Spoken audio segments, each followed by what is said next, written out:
2월 8일 주연후 5주 주간을 위한 최의연의 성경 말씀 나눔입니다.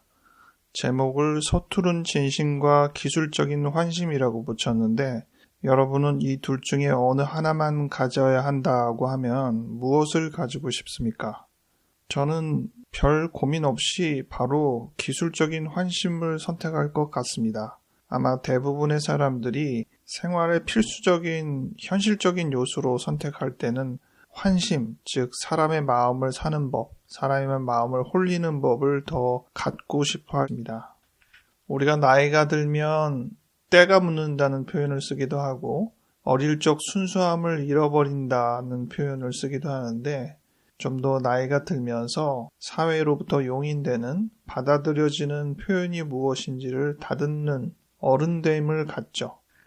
병원에 오는 환자들이 제 앞에서 자신의 어려움을 이야기할 때 진심 어린 표현을 쓸 때 좀 더 그 사람의 어려움을 이해하기가 쉽긴 하죠. 논리정연한 표현 내지는 감동스러운 언어를 구사할 수 있는 식으로 자신을 설명하면 국문학적인 이해는 빠를 수 있겠지만 그 사람을 이해하는 느낌은 많이 갖지 못할 것입니다. 환자들이 저희 앞에서 제일 많이 보이는 것 중에 하나가 눈물인데 눈물을 보이면 그 사람의 진심이 드러나는 것으로 여기기도 하지만 그 눈물이 갖는 치유적인 효과를 또 저희가 경험하게 됩니다. 마음이 정화되고 좀 더 치료에 가까운 쪽으로 나아가게 되는 경향이 생기긴 하거든요. 그것이 진심의 힘이 아닌가 싶습니다. 제가 예전에 청소년과 관련된 인터뷰를 한 적이 있었는데 질문 중에 하나가 왜 남학생들은 여학생한테 그렇게 말이 서툰가요? 이런 표현이 나왔습니다. 거기에 대해서 제가 약간 역설적인 답변을 드렸는데 그건 그 남학생이 진심이 있기 때문에 그렇습니다. 라고 말씀을 드렸죠. 우리가 진심을 전할 때에는 번듯한 표현들이 잘 안 나오거든요. 그래서 진심은 잘 안 통하고 그래서 첫사랑도 잘 성공하지 않은 것 같습니다. 그런데 좀 지나면 이 서툰 것을 걷어낸 세련됨이 붙죠. 그것이 기술적인 특성이고 사람들은 그것을 훨씬 더 좋아합니다. 더 잘 먹히기도 하고 어느샌가 우리의 진심은 뒤로 가 있죠. 기술적인 환심을 선택하는 게 세상의 흐름이라고 할지라도 어느 한 번쯤은 진심 어린 서투름을 선택할 수 있는 기회가 더 늘어나야 하지 않을까 싶은 마음에서 제목을 이렇게 정해봤습니다. 고린도전서 2장 3절부터 7절 말씀 중에 3절에 보면 바울이 고린도 교인들 앞에 있을 때 약하고 두렵고 떨었다는 표현을 씁니다. 서투른 모습을 전형적으로 잘 보여주고 있죠. 그런데 그렇게 한 이유가 성령이 더 나타내기를 진심으로 원했기 때문에 그랬다는 것입니다. 여기서 지금 빨간색으로 표시한 부분들이 기술적인 환심에 좀 더 가깝고 파란색으로 표시되어 있는 부분들이 서투른 진심에 가까운 부분들이죠. 지혜라는 단어는 두 쪽에 다 쓰여 있습니다. 지금 본문 중에 사람의 지혜, 이 세상의 지혜, 이 세상 통치자들의 지혜 이런 표현들은 4절에 있는 지혜에서 나온 그럴듯한 말에 가까운 내용들인데 개정개혁에는 그것을 설득력 있는 지혜의 말 이렇게 번역했습니다.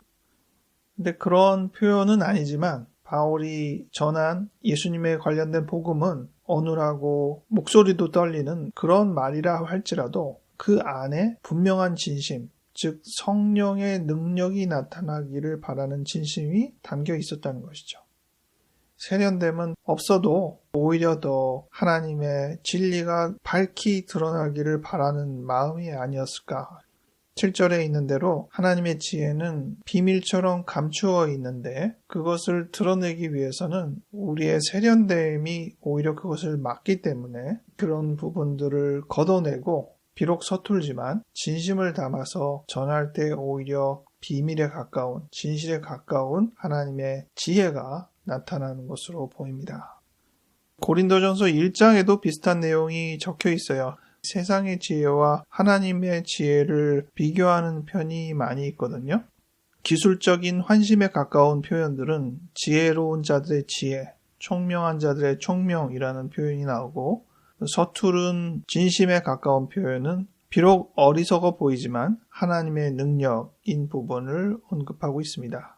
그런데 이 고린도전서 1장에서 인용의 원문에 해당되는 이사야서 29장을 살펴보면 뉘앙스가 다른 것을 알 수 있어요. 고린도전서 1장에는 지혜 자체가, 총명 자체가 세상의 것이라고 생각되는 어떤 경향이 있는데 이사야의 원문의 말씀을 보면 지혜와 총명 자체는 훌륭한데 그것이 사라질 것이다 라는 표현에 좀 더 가깝습니다. 13절에 보면 들은 말을 흉내내는 것일 뿐이다. 개정개역에는 사람의 계명으로 가르침을 받았을 뿐이다. 이게 무엇에 대한 설명이냐?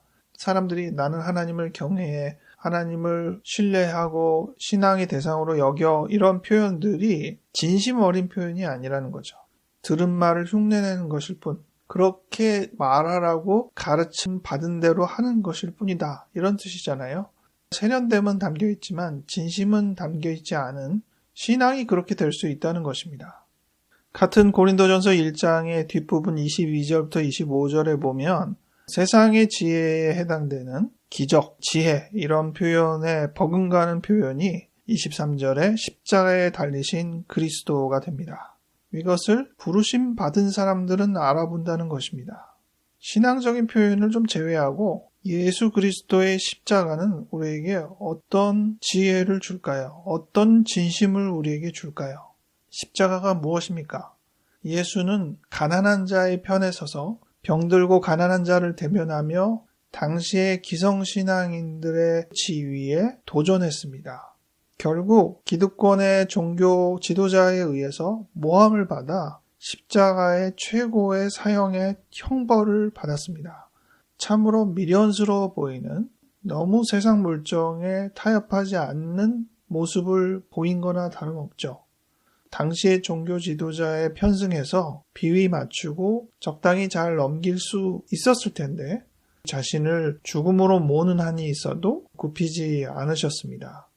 그것의 출발이 기득권자에 대한 저항의 근원에서부터 출발한 것이 아니라 약한 자에 대한 사랑에서부터 출발하였다는 것이 중요합니다. 십자가는 하나님께서 인간을 사랑하신 점을 가장 단적으로 보여주는 부분이기 때문입니다. 하나님은 약하고 죄인되고 어리석은 인간을 있는 그대로 사랑하셨다는 점입니다. 그것으로 인해서 당신 스스로가 파멸에 이르는 한이 있어도 포기하지 않으셨다는 사실입니다. 그것이 서투른 진심이 아니고 무엇이겠습니까? 25절에 보면 하나님의 아주 약한 부분이라고 그래도 세상 사람들의 어떠한 강함보다 강하다는 느낌, 하나님의 아무리 어리석은 부분이라 할지라도 세상의 훌륭한 지혜보다 훨씬 더 지혜롭다라는 그런 식으로 비교가 되는 느낌이긴 하지만 조금 더 다르게 생각하면 이 세상에서 굉장히 약하고 어눌해 보이는 그 부분에 오히려 하나님의 비밀이 더 담겨 있다는 사실이겠죠. 우리가 무엇을 추구합니까? 성공을 추구하고 돈을 추구하고 명예를 추구하지 않습니까? 우리가 어른됨을 추구하지 않습니까? 그 상황에서 예수님이 어린아이와 같이 되지 아니하면 천국에 갈 수 없다는 말씀을 우리에게 주신 것은 바로 이러한 진심, 우리 안에 있는 기본적인 순수함을 충분히 잘 유지해야 하지 않나 경종을 울리는 것이라 생각합니다. 우리 모두는 압니다. 아무리 우리가 성숙하고 어른스러워진다고 하여도 우리 마음속 근원적인 그 순수함과 진심이 우리를 살려내고 있다는 것을 분명히 압니다. 신앙을 통해서든 개인적인 각성을 통해서든 우리는 그것을 놓치지 말아야 합니다.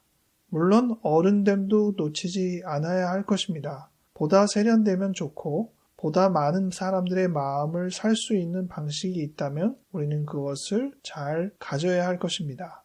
하지만 그것에만 매여서 우리의 진심이, 우리의 순수함이 무너진다면 우리는 완전히 주객을 거꾸로 세워버린 사람이 될 것입니다. 여러분은 어느 때 여러분의 삶이 진심 어린 그렇게 순수했던 시기라고 부를 수 있겠습니까? 또 우리가 갖는 최근의 경험 속에 어떤 사람을 가리켜 저 사람은 정말 진실한 사람이구나. 예수님의 십자가를 지닌 그런 사람이구나 부를 수 있겠습니까?